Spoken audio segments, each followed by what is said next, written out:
Dhanik Bharat Educational Institutions, Inter, IIT, JEE, NEET, admission opened.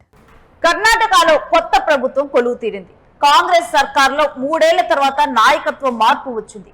ఇక దీంట్లో దళిత నాయకుడు G Parameshwar కు లక్కీ ఛాన్స్ దొరికింది.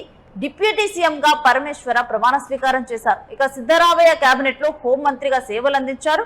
కాంగ్రెస్ లోనే అత్యంత బలమైన నేతగా పరమేశ్వర ఉన్నారు. ఇక నిజం చెప్పాలంటే కర్ణాటక ఇటు సీఎం రేస్ లో కూడా పరమేశ్వర ఉండటం జరిగింది. పరమేశ్వర గురించి ఇటు సిద్ధరామయ్య తన తర్వాత పరమేశ్వరకు సీఎం స్థానం ఇవ్వాలంటూ కోరినట్లుగా కూడా వార్తలు బయటకు వచ్చాయి. ఇక తర్వాత డీకేకి ఇచ్చినటువంటి హామీ మేరకు ఇక డీకేకే ఈ పదవి ఇవ్వటం కరెక్ట్ అన్నట్లు అధిష్టానం నిర్ణయం తీసుకున్నట్లుగానైతే వార్తలు బయటకు వచ్చాయి. ఇక రాజీవ్ గాంధీ హయాంలో కాంగ్రెస్ పార్టీలోకి ఎంట్రీ ఇచ్చారు పరమేశ్వర. గతంలో హెచ్డి కుమారస్వామి నేతృత్వంలోనూ ఉప ముఖ్యమంత్రిగా పనిచేసినటువంటి అనుభవం పరమేశ్వరకు ఉంది. ఇక సుదీర్ఘకాలం పిసిసి అధ్యక్షుడిగా పనిచేసిన రికార్డు ఉంది. ఇటు కొరటగెరె నియోజకవర్గం నుండి ఎమ్మెల్యేగా గెలిచారు పరమేశ్వర. ఇక ఇప్పుడు డిప్యూటీ సీఎం గా ఆయన ప్రమాణ స్వీకారం చేశారు. ఈ అంశం గురించినటువంటి డీటెయిల్స్ మా ప్రతినిధి కిరణ్ అడిగి తెలుసుకుందాం. ఎస్ కిరణ్, ఇప్పుడు అంటే రెండోసారి డిప్యూటీ సీఎం గా డి పరమేశ్వరకు అవకాశం దక్కిందా?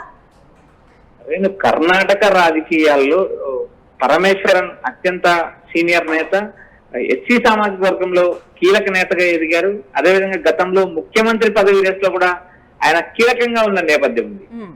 కాంగ్రెస్ పార్టీకి సుదీర్ఘకాలం సేవలు చేశారు. కాంగ్రెస్ పార్టీ అధిష్టానానికి అత్యంత సన్నిహితంగా ఉంటారు.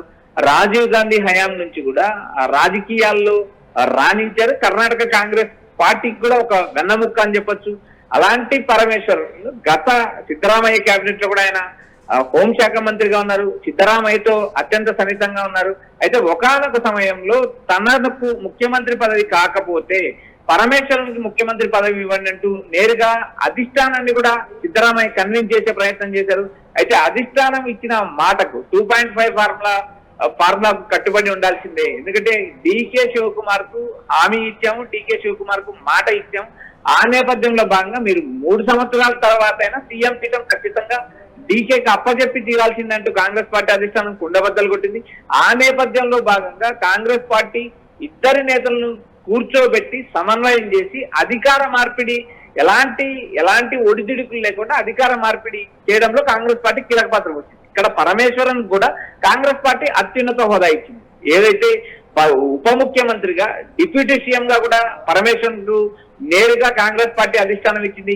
అయితే గత కేబినెట్ లో హోంశాఖ మంత్రిగా ఉన్న పరమేశ్వరన్ ఈ కేబినెట్ లో కూడా దాదాపు హోం గానీ లేదా మరొక కీలకమైన పదవి కానీ దక్కే అవకాశం ఉంది. రాజ్యాంగంలో డిప్యూటీ సీఎం అనేది రాజ్యాంగ హోదా ఉండదు, ముఖ్యమంత్రికి మాత్రమే రాజ్యాంగ హోదా ఉంటుంది. అయితే ఇక్కడ ప్రధానంగా పరమేశ్వరన్ సేవలను కాంగ్రెస్ పార్టీ సుదీర్ఘకాలం కాంగ్రెస్ పార్టీ వినియోగించుకున్న నేపథ్యంలో భాగంగా ఆయనకు ఉప ముఖ్యమంత్రి పదవి ఇచ్చారు. అదేవిధంగా కాంగ్రెస్ పార్టీలో సీనియర్ సిద్ధరామయ్యకు సన్నిహితుడిగా ఉన్నారు. ఏవైతే సిద్ధరామయ్యకు సన్నిహితం ఉన్న నేతల్లో పరమేశ్వరన్ ఒకరు కాబట్టి ఆయనకు భవిష్యత్తులో కూడా మంచి పదవులు ఇచ్చే అవకాశం ఉంది. ఈ నేపథ్యంలో భాగంగా నేరుగా పరమేశ్వరన్ గతంలో ఉప ముఖ్యమంత్రిగా పనిచేసిన నేపథ్యం ఉంది, మంత్రిగా పనిచేసిన నేపథ్యం ఉంది, పిసిసి అధ్యక్షుడిగా కొనసాగిన నేపథ్యం ఉంది. ఇలా వరుసగా కాంగ్రెస్ పార్టీకి సంబంధించిన వ్యవహారాలు, కాంగ్రెస్ పార్టీకి చేసిన సేవలు కూడా పరమేశ్వరన్ సుదీర్ఘకాలం నుంచి చేశారు కాబట్టి ఆయన హోదాకు ఆయన సీనియారిటీ కూడా కాంగ్రెస్ పార్టీ ఒక గుర్తింపు ఇచ్చింది. ఇక్కడ ప్రధానంగా సిద్ధరామయ్య కేవలం ఇక్కడ చూసుకుంటే అంటే పరమేశ్వరన్ కి ఇక్కడ ఇచ్చినటువంటి ఛాన్స్ తనకున్నటువంటి ఎక్స్పీరియన్స్ కానీ సీనియారిటీ కానీ వీటన్నిటిని మాత్రమే కాకుండా తను ఒక దళిత నాయకుడు అనే కోణంలో కూడా డిప్యూటీ సీఎం గా కన్సిడర్ చేశారా? కర్ణాటక రాజకీయాల్లో పరమేశ్వరన్ అత్యంత సీనియర్ దళిత నేత. కాంగ్రెస్ పార్టీ కష్టకాలంలో కూడా ఆయన పిసిసి అధ్యక్షుడిగా ఉన్నారు.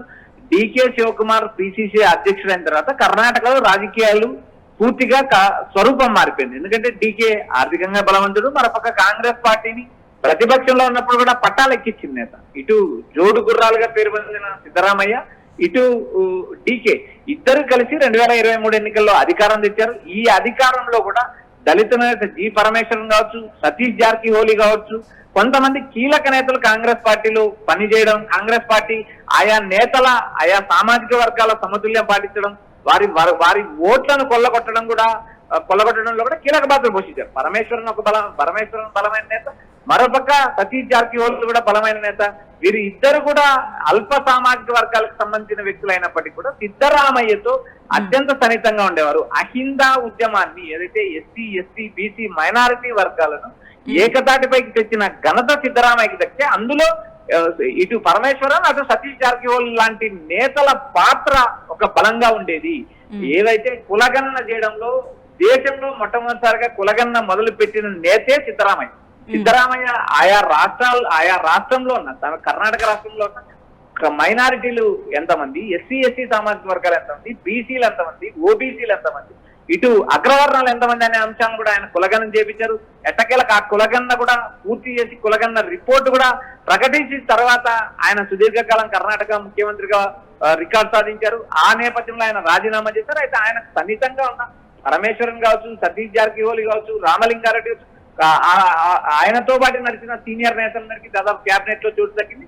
ఆ నేపథ్యంలో భాగంగా పరమేశ్వరన్ కు ఒక ప్రత్యేకమైన గుర్తింపు ఉంటుంది. కాంగ్రెస్ పార్టీ కష్టకాలంలో పార్టీని నమ్ముకొని ముందుకెళ్లిన పరమేశ్వరన్ కు ఇప్పుడు ఉప ముఖ్యమంత్రి ఇచ్చారు. మరోపక్క గతంలో ఇచ్చిన హోంశాఖ కూడా ఆయనకు మళ్ళీ దక్కే అవకాశాలు ఉన్నాయి. కాంగ్రెస్ పార్టీ అధిష్టానానికి అత్యంత విధేయుడిగా ఉండడం ఇటు పరమేశ్వరన్ కలిసి వచ్చింది, అటు సిద్ధరామయ్య ఇటు డీకే ఇద్దరితో సమన్వయం చేసుకోవడం, ఎవరిని వ్యతిరేకించకపోవడం, కాంగ్రెస్ పార్టీనే తనకు అంతిమం, కాంగ్రెస్ పార్టీ అధిష్టానానికి తనకు అంతిమం అని చెప్పి పరమేశ్వరన్ కు చివరికి ఎట్టకేల కాంగ్రెస్ పార్టీ ఒక గౌరవాన్ని ఇచ్చింది. గతంలో ఇచ్చిన పిసిసి కావచ్చు, గతంలో మంత్రి పదవులు కావచ్చు, ఉప ముఖ్యమంత్రి పదవి కావచ్చు, వీటిని అన్నిటినీ బేరీ చేసుకుని ఈ మంత్రివర్గంలో కూడా ఆయనకు హోంశాఖ దక్కే అవకాశం, అండ్ సేమ్ టైం ఆయనకు ముఖ్యమంత్రి తర్వాత ఉప ముఖ్యమంత్రి బాధ్యతలు, క్యాబినెట్ లో మంచి హోదా లభించే అవకాశాలు ఉన్నాయని కూడా సమాచారం వినిపిస్తుంది. Yes Kiran, thanks for the details. ఇక కొత్తగా కొలువు తీరినటువంటి ప్రభుత్వంలో ఇప్పుడు జి పరమేశ్వరన్ లక్కీ ఛాన్స్ కొట్టేశారు. అతనికి అంటే హోదా విషయంలో చూసుకుంటే అతను చేసినటువంటి ఇటు కాంగ్రెస్ పార్టీలో తాను చేసినటువంటి కృషికి కానీ, పార్టీ ఎదుగుదలలో, పార్టీ గడ్డు కాలంలో తాను ఉన్నటువంటి తోడుకు కానీ ఇప్పుడు సరైన గుర్తింపు డిప్యూటీ సీఎం గా పరమేశ్వరన్ కు లభించినట్లు చూడొచ్చు. ఇక గతంలో పనిచేసినటువంటి హోంశాఖ అతనికి కేటాయించే అవకాశం కనిపిస్తోంది. ఇక ఒక సీనియర్ అవటము, మరోవైపు దళిత నాయకుడు కావటం, ఇవన్నీ కూడా జి పరమేశ్వరన్ కు డిప్యూటీ సీఎం హోదాకు కలిసి వచ్చినటువంటి అంశాలు.